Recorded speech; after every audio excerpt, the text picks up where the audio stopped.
Welcome to The Heart of the Matter, a podcast that covers legal developments from around the world. I'm your host, Stephen Lai. This podcast is brought to you by Conventus Law. Joining me in this podcast today are partners from Philippines-based law firm SyCipLaw, Rosemary King Dominguez and John Paul de Leon. Our conversation in this episode will be about Fintech and its impact on the economy in the Philippines. Before getting to the heart of the matter, a message from our sponsor who generously supports this podcast. Ashford Benjamin was founded with the belief that search firms should offer a better service to clients and candidates. This means taking the time to provide a genuine partnership, understanding our clients' and candidates' needs, and proactively advising on the best course of action, utilizing the decades of experience in our industry specialisms, including risk, compliance, business and legal recruitment consultancy, located in central Hong Kong, serving Asia Pacific. Since the time of recording, the Central Bank of Philippines, the BSP, has announced on Friday, August the 12th, that it is imposing a 3-year ban on licenses granted to virtual asset service providers, VASPs. Welcome back, Rose. Welcome back, John. Hi, Stephen. We're glad to be back. Hello. Great to have you back. Last episode, we talked about cryptocurrencies in the Philippines and focusing on regulations. In this episode, we'll be looking at the economy, actually, looking at more of the economy. What does it mean for the Philippines and what sort of gray areas they are in investing in cryptocurrency. So last episode, I started with Rose. So this episode, I'm going to start with John. John, the BSP, Banco Central de Filipinas, reiterated that the Philippine economy will be digital in the future. Now, that sounds obvious, but obviously you still need to say that. You still need to underline that. It says here by 2023, it intends to digitize at least 50% of all retail payments. In addition, the central bank is also testing wholesale central bank digital currencies, CBDCs, for large value financial transactions amongst financial institutions. That sounds quite ambitious. 2023 is what? Less than 6 months away. What challenges do they need to overcome to make this a reality, John? I guess there are two things, right? There is a policy pronouncement and a real goal to become digital and to be digitized by 50% in 2023. Overall, I think that's where we're going, and I can see at least in terms of the deals that we are doing right now, and in terms of the type of work that we do, that there is really a lot of movement towards digitization, and that includes the entire basket of things, not just the financial aspects, but also the infrastructure required to make a country like the Philippines, we are an archipelago, digital. Right, so there are concerns about internet, there are concerns about connectivity, and all of those things are moving forward. So I think 50% by 2023 is doable. I guess the question really with digitizing the retail payments in the Philippines is what role cryptocurrency will play in that digitization effort. I guess in the last episode, Rose talked about the very, very high uptake of cryptocurrency here in the Philippines.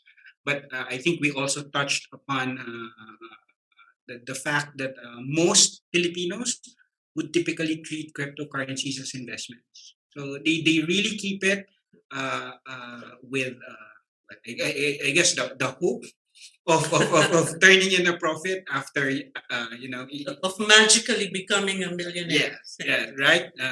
They are waiting for the next 10,000% increase in the price, and then suddenly become a millionaire and probably retire. So that's, I think that's the leading use case of cryptocurrencies here in the Philippines. So I think that the challenge really for cryptocurrency is to sort of move over into that use case, which is the use case of being used as payments in order to contribute to the retail payment space here in the Philippines. So, and then we're talking about CBDCs. The current plan really is to issue wholesale CBDCs. So these are for large value financial institution to financial institution transactions. I think it would really depend on the will and the desire of our central bank, the Bangko Sentral ng Pilipinas. They regulate all of these financial institutions, and I think all they need to say is that, okay, let's all sit down, let's try this out, and then it's regulatory capture. So they will have they'll have very very little leeway of trying to resist a direct request or instruction from our central bank to sort of adapt. But going back to the digital payment side, it doesn't have to be cryptocurrency though, right? I mean, you've got now with people do digital payments now through their phones and stuff, but it's not necessarily crypto. It's just, just comes out of your bank account. For sure. So just going back to what we were talking about in our last episode, given the fact that the new governor of the bank doesn't like cryptocurrencies, I probably not see cryptocurrencies in a retail payment in the future. Would that be a fair comment? Yes, I guess Stephen, that's where you go to that very very tricky process of classifying cryptocurrencies, right? If you're talking about stable coins, I think I see a possible future, a potential for that being used as a form of payment. But if you're talking about cryptocurrencies like Bitcoin, where the value really fluctuates, I think in an e-commerce framework, for example. So I think that will not really be good choice for a mode of payment. So that's where you really look at. So maybe the short answer is that it will depend on the type of crypto asset or virtual asset that is out there. I think some virtual assets are capable and maybe viable options for the electronic payment models. Before we move on to the next question, just one more thing I want to ask you about the CBDC. We obviously know that a lot of your clients are institutional investors, big corporations. How do they feel about all this? What sort of queries are they having, and what sort of sentiment do they have for this type of future? Yeah, maybe going back to the discussions from the last episode, there is some level of fear and some level of doubt, right? Fear, because we're not going to be the first central bank, right, that have pilot tested CBDCs, especially wholesale CBDCs. Apart from apart from pronouncements from the central bank, it is something that they're looking at, and they did come up, I think, in 2020 with some sort of a white paper on the rationale for using CBDC. There really isn't any clear message as to how we're going to go about it, the types of regulations that will be put in place before it is introduced or pilot tested. So I think many financial institutions, of course, as expected, would always have a certain level of reservation when you're going into something and the potential regulatory regime is, of course, a lot of people are saying if this is something that will be very very similar to the existing cash settlement regime being implemented and overseen by the central bank, then that should be something that's okay, right? There's also some level of fear because cyber attacks on these types of technologies are increasing, right? Currently, a lot of attacks are happening on the bridges, and the CBDC really is intended to be a bridge, right, to connect financial institutions. So there is some level of fear and uncertainty and doubt because of those things. Right. Thank you for that. Moving on to the next question, I want to ask you, Rose. And I guess John was talking about that. There's obviously fear and uncertainty, and it's understandable. Things are moving so fast. There's so much at stake. So that's perfectly reasonable to it's perfectly reasonable to have those feelings. But I guess all this comes from gray areas, right? So Rose, what gray areas of doubt are there with respect of the use of cryptocurrencies? The last time we talked about how, in fact, to some extent, the regulatory framework in the Philippines, at least for licensing, I think, for trading, even payment services, is relatively straightforward. When we get clients who are interested in the crypto business, we immediately, can go to a certain framework for categorization on what licenses will apply to you, and the central bank has tried, in fact, to make it transparent. That they've got the citizens charter where they will tell you, okay, if you're applying for this, then these are the information and items that we need to give you, or you need to give them. Sorry, but now what happens, however, if what you are interested in is not trading, not a payment system, for example, but you want to issue crypto, and that's been attempted in the Philippines, right? And what you get is our Securities and Exchange Commission saying that we think it's securities, right? Of course, that's not an uncommon assessment, right? In other jurisdictions, they've got that same assessment of cryptocurrency as if you issue it, then it's like a public offering. But the SEC, right, JP, they set out particular conditions.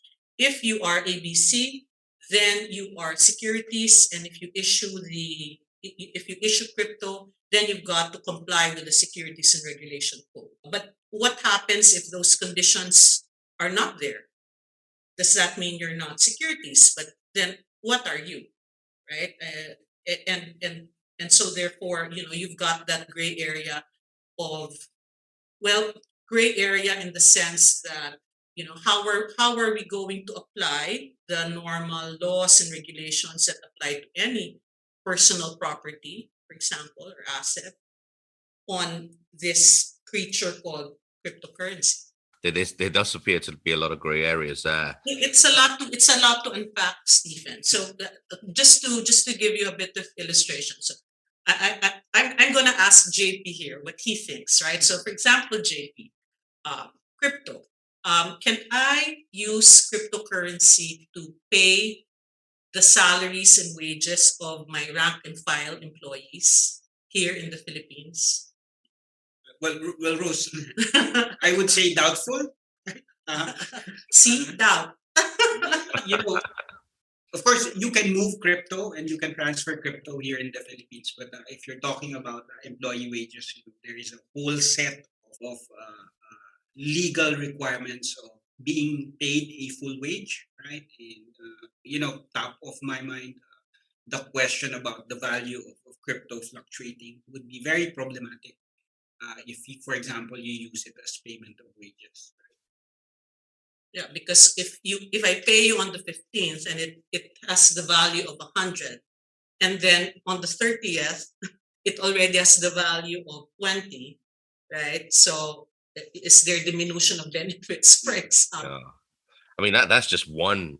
That's just one. Very easy example, right? I mean that's the yeah. I can see it. I can see it completely. So it's all a question of context, I think. Yeah, I mean, I'm sure, like all your clients must have just loaded with questions every time you see them. Moving on to the next one, which is and there's a nice bridge to this question here. If I was a cryptocurrency company wanting to offer cryptocurrency in the Philippines, what are their typical questions, and what would be typical tips that you would be sharing with them? Typically, clients in crypto, they are really looking for market entry immediately. So the questions really all relate to licensing. The maybe a couple of things that should be kept in mind, especially since the regulations are maturing, right?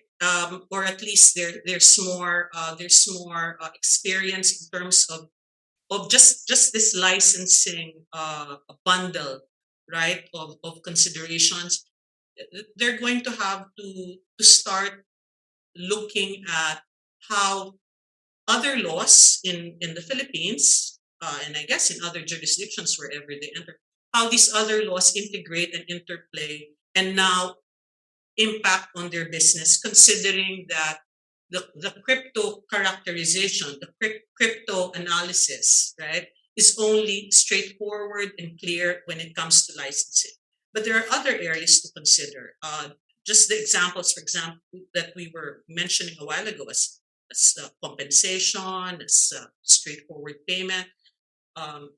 There are other sectors and other pools of laws like doing business. Of course, anti-money laundering, tax, even gambling and gaming, I think are areas that crypto businesses will at some point have to deal with and encounter. And the thing is, because our laws are relatively new, right? I mean, they're not spanking new, but there hasn't been a lot of applications. So, if somebody asks me certain questions, can I use this as a collateral? Can I use this to subscribe to new shares and things like that? Those are going to have to be answered under current laws without much guidance from a perspective of actual application to crypto. Last question. I think it's a bit of an unfair question because you're lawyers, you're not investment experts. But the last question is, what can you tell Filipinos about investing in cryptocurrencies? JP's going to answer because he's the one that has investments in crypto. So I'm speaking to a retail investor, am I? Yeah. Okay. I'm not the one. It's my husband who invests. And actually, just before JP answers, do you know in the Philippines, it also has the biggest gender gap in terms of investment in crypto. So Really? there are much, much more men, Filipino men, who own crypto than women. I don't know the reason. Wow. That's interesting. Cautious. Women are more cautious. Uh, Yeah, and maybe Stephen, that's what I'll probably tell every Filipino investing in crypto. What I tell my friends, right? Not all your eggs in one basket. So I think Filipinos or investors in cryptocurrency have to understand that while there are regulations, cryptocurrencies are not regulated in the Philippines as investment products. So the protections given by regulations and by law are not really that sophisticated, and the investment is high risk. So it's a good product. You can invest in cryptocurrency, but I guess you have to get into it with open eyes. Right? It is high risk. There is a chance, and probably a very good chance that you might lose some of your investments, especially in the near term. And you just have to be prepared for that. Even companies, I think they're saying 10%, 5%, right? So just not all of your money into this product, and I think you should do. That's all the time we have for today, for concluding this episode. Thank you again, John. Thank you again, Rose, for joining me. Thank you, Stephen, for inviting us. I hope the listeners picked up a few things about Philippine law on crypto and fintech. Absolutely. Thank you, Stephen. Thank you again. Thank you, listeners, for listening, and I look forward to talking to you on our next series.